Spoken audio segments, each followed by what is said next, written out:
we had our first real snowstorm of the season, and honestly, it wasn't even actually that bad. We can get pretty bad snowstorms, but this one was just a lot of snow. There wasn't a ton of wind, but we did get a lot of snow, so we're definitely living in a winter wonderland. So I wanted to take you along as I did some homemaking on the snow day. I have a smaller car that is very low to the ground, and so whenever it snows more than a few inches, I'm stuck in the house until the plows have been by.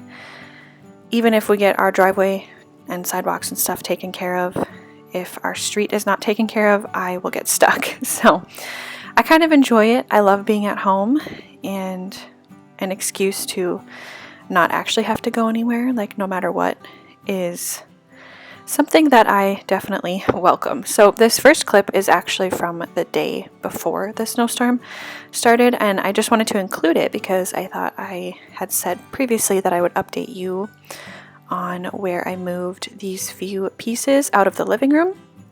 And I found a little narrow wall, which is exactly what I was thinking of. I didn't want the wall space to be too big. I wanted these to basically just fit right in there. I thought it would look really pretty like that, really intricate. So I painted the bottom shelf. I don't even know if you remember it from our living room, but I did paint it green, then I painted it blue. Now I painted it a vintage white. And I don't think I should put any more paint on it because, you know, the more you keep putting paint on things, it gets kind of thick looking and weird. It still looks fine, but I think that was probably the last coat that I can get away with. So I think it looks really pretty. It pops against this nice blue wall. This is just a tiny bathroom that we have. It's a little half bath. And I love the blue in there. And then, yeah, this just looks so pretty. The worn penny paint color on the frame with the little ironstone vase and then the bottom shelf. I just really like how it turned out. So the rest of the bathroom does not yet match this style, but this is how I want my home to feel. Just beautiful, intricate, antique. I just love all of that. So now we're getting into the actual snow day. So it was supposed to start mid-morning, and I also really needed to go to the grocery store, which of course those things would line up at the same time. And I was prepared, you know, to make it work if we couldn't get out of the house, but we were eating breakfast this particular morning, and I checked the weather, and it wasn't supposed to start till a little bit later. So we had just enough time to do an Aldi run to get a good stock up, and then I could wait to go to the other store that I usually go to for after the storm had passed. And so here is what I picked up that morning. Just some fruit, bananas. If I go to Aldi, I usually get their pasture-raised eggs. Got some blueberries, apples, and salsa. I have not been always buying organic fruit.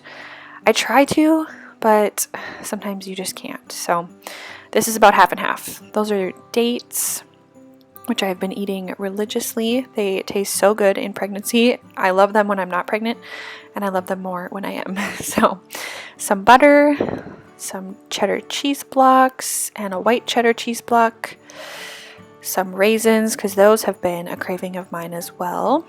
And then the ground beef, I always get the 85%. It's a little bit cheaper. And then I needed 2 packs of chicken breasts, and they had them on sale for 50% off, and heavy cream. So the chicken was about to expire. I think it was like the next day or something, but I just threw it in the freezer to kind of reset it and got them for half off. So that was a great deal. And then, if you noticed, my wreath fell down. I can't remember if I had it on a nail or just a command hook, but I decided to put a bigger nail up, and then now it won't fall. So I had to fix that after getting all of the groceries put away.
had been wanting to bake some cookies, and I thought that today would be the perfect day.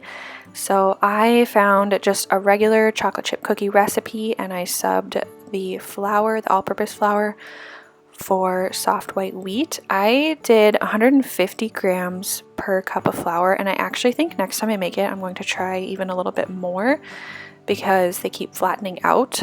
But these were delicious anyway. They turned out so good. So I measured the wheat berries beforehand, put them through the grain mill, and then just did everything in the mixer, and we enjoyed these.